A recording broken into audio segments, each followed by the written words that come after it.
So the 90s was an interesting time in this part of the world. So there was a war going on at the start of the... It was hard. It was hard. The finances were not good, you know. In war times, there's not much money around, and it was a little bit hard to get to some of the hardware. But there were always ways. Some duty-free shops actually sold the computers, and some young companies were selling stuff, you know, behind the bar. Oh, really? Yeah, something like that. So we get our hands on to the really cool stuff.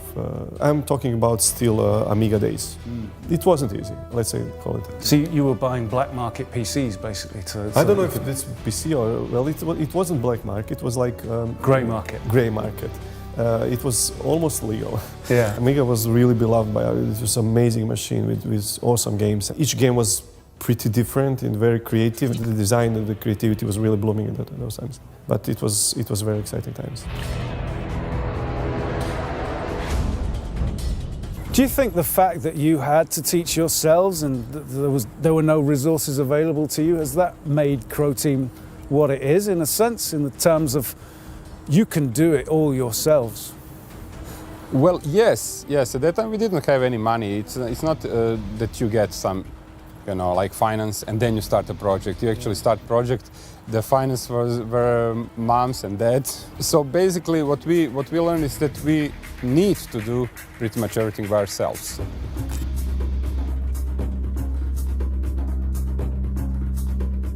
Basically there were no schools, there were no YouTube tutorials, there was basically nothing. I just got that editor, I installed it in my PC at my home, and I started experimenting with it. So that actually stemmed from the football glory to Serious Sam a couple of years later.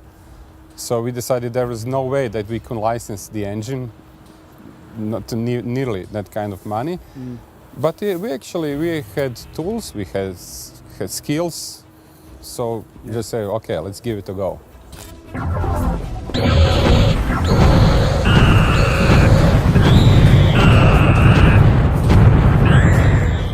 Is it true that you lost people sometimes from your team to the draft, the military draft? Of course we had a military draft. I also was drafted into military, but so I was away for like a year, something like that. So that's how long you need to be in the army. When there was 6 of us, 7 of us, it was really, when you lose 1 or 2, it's a big deal. Yeah. For a year, and you try to compile a game together. It's a big deal. Tell me about your hunt for a publisher, though, because I don't think that went as well as you were hoping. No, it was really hard time for us because our parents were paying for what we are doing, you know, renting apartment, computers, and thanks mom, thanks dad, and to everybody who supported us and helped us to be here. Who did you pitch Serious Sam to? We pitched it to maybe something like 10 publishers or something, and we got just 2 responses, and both were negative. Then we decided to create a vertical slice, small but polished, and then we put it out onto the internet, and then everything exploded. You know, people, community actually forced, or you know, like forced publishers to get in contact with us. That's how we started. Really? Yeah. So it was actually the weight of the community that. So that's why we, for the whole life of Crow Team, actually we are like in depth. We owe to our community, and that we will never forget that. So it's all about you players. Yeah. It's all for you. We are here because of you guys.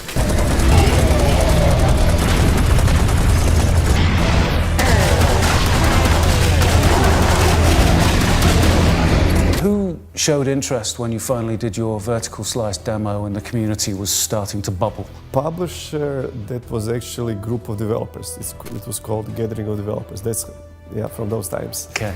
So this was Mike Wilson's I think so. thing at the time, Miller and Harry. Back then it was something special. It was revolutionary what the guys did. Their whole thing was about putting the power in the hands of the creators. Yeah.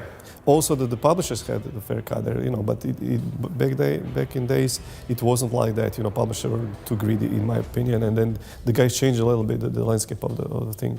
That was pretty revolutionary, in my opinion. Yeah, and that's the spirit that has lived on in Devolver, I guess. Yeah, you can see that.